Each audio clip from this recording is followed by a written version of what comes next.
Hello बच्चों, let's see this question. This question says a particle having a charge of Q equal to 8.85 microcoulomb is placed on the axis of a circular ring of radius r equal to 30 centimeter. तो एक circular ring है, इसका radius 30 centimetre दे रखा है. इसकी axis के ऊपर एक पार्टिकल रखा गया है जिसका चार्ज है 8.85 microcoulomb. Distance of this particle from the centre of the ring, ये सेंटर मान लेते हैं O. तो सेंटर से इस पार्टिकल का डिस्टेंस है A इक्वल टू 40 सेंटीमीटर पे.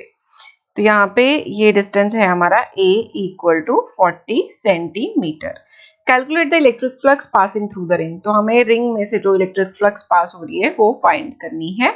तो उसके लिए सबसे पहले एक कोप्लेनर कंसेंट्रिक रिंग ले लेते हैं हम. लेट्स से ये हमने एक रिंग कंसिडर कर ली जिसका रेडियस है x. ठीक है, तो अगर हम इसका एरिया लिखेंगे ds, कितना आ जाएगा 2 पाई x इंटू dx. तो इस रिंग के हर पॉइंट का इस चार्ज से कितना डिस्टेंस होगा. यहाँ से अगर हम देखें इस पॉइंट पे ये A है, ये X है, तो ये एक राइट एंगल ट्राइंगल बनेगा और ये डिस्टेंस हो जाएगा R is equal to square root of A square plus X square. तो electric field at the circumference of this small ring कितना हो जाएगा E is equal to 1/4 pi epsilon naught Q by R square. तो अब हम इस छोटी वाली रिंग में से बता सकते हैं कि कितना इलेक्ट्रिक फ्लक्स पास होगा. तो इलेक्ट्रिक फ्लक्स डी फाई कितना हो जाएगा E डॉट डी एस, या फिर हम क्या लिख सकते हैं इसको E into D S into cos theta. तो डी एस की वैल्यू हमें पता है, E इलेक्ट्रिक फील्ड की वैल्यू हमने लिख ली है, तो ये आ जाएगा 1/4 pi epsilon naught Q by R square. R की वैल्यू है A square plus X square का स्क्वायर रूट, इसका स्क्वायर करेंगे तो ये आ जाएगा A square plus X square. ds की वैल्यू यहाँ से 2 पाई x dx आ जाएगी. cos थीटा, यहाँ पे थीटा की वैल्यू, थीटा क्या है इलेक्ट्रिक फील्ड एंड या एरिया के बीच का एंगल. तो ये एंगल कितना आ जाएगा, इलेक्ट्रिक फील्ड इस डायरेक्शन में होगा और area vector perpendicular to this ring होगा. तो ये थीटा, इनके बीच का एंगल अगर हम लेते हैं तो cos थीटा की वैल्यू यहाँ पे कितनी आ जाएगी, बेस अपॉन हाइपोटेन्यूज.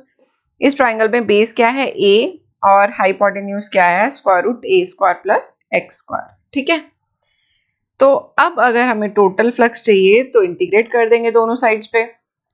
यहाँ पे आ जाएगा फाई और कांस्टेंट को बाहर ले लो, 1 बाय ये इसको कैंसिल आउट किया तो यहाँ पे 2 आ जाएगा. तो 1/2 epsilon naught Q and A constant है, यहाँ पे Q एंड A आ जाएगा और यहाँ बचेगा x dx और डिनोमिनेटर में A square plus X square to the power 3/2. ठीक है, इसको इंटीग्रेट करेंगे, x की वैल्यू 0 से r तक वेरी कर रही है, तो 0 से r तक इसको इंटीग्रेट कर देंगे तो ये वैल्यू आ जाएगी 1/a minus 1 square root of A square plus R square. ठीक है, इंटीग्रेशन किया, जस्ट लिमिट्स पुट कर दी हैं, तो ये वैल्यू आई है QA/2 एप्सिलॉन नॉट, तो एज इट इज रह जाएगा. ठीक है, नाउ अगर हमने यहाँ पे फ्लक्स फाइंड कर लिया है और हमें ये बोला था कि फ्लक्स की वैल्यू बताओ in terms of 10 to the power 5 newton पर कूलम, तो सारी वैल्यूज पुट कर दो. Q की वैल्यू कितनी है, यहाँ पे फाई की वैल्यू लिखेंगे तो Q है हमारे पास 8.85 into 10 to the power minus 6 coulomb. A की वैल्यू गिवन है 40 सेंटीमीटर, तो 40 into 10 to the power minus 2 हो जाएगा और 2 इंटू एप्सिलॉन नॉट की वैल्यू होती है 8.85 into 10 to the power minus 12, है ना. और यहाँ पे 1/a की वैल्यू है 40 into 10 to the power minus 2. A square plus R square किया तो ये आ जाएगा, R की वैल्यू 30 सेंटीमीटर है, A की वैल्यू 40 सेंटीमीटर है, तो स्मॉल r की वैल्यू यहाँ पे कितनी आ जाएगी, स्मॉल r की वैल्यू ये a square plus r square की वैल्यू यहाँ पे देखो, ये आ जाएगा इज इक्वल टू 30 का स्क्वायर 40 का स्क्वायर प्लस 30 का स्क्वायर यानी कि 50 सेंटीमीटर। ठीक है, तो ये आएगा -1/50 इंटू 10⁻⁻²। अब इसको सॉल्व कर लेंगे तो ये जो फाई की वैल्यू निकल के आएगी ये आएगी 1, ये कैंसिल आउट हो गया, यहाँ पे 20 बचा।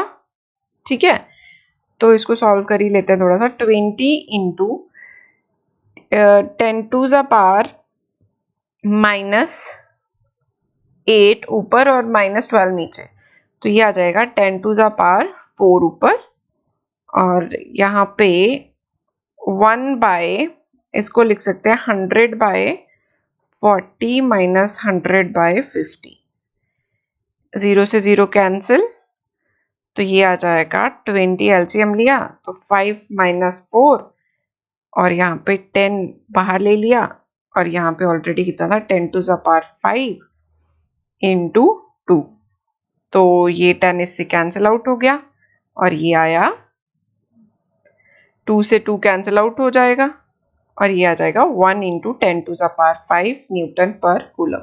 तो इलेक्ट्रिक फ्लक्स चाहिए थी इन 10⁵ न्यूटन कूलम, तो कितनी आ जाएगी 1, तो आंसर हमारा 1 होगा। I hope you understood it well. Thank you.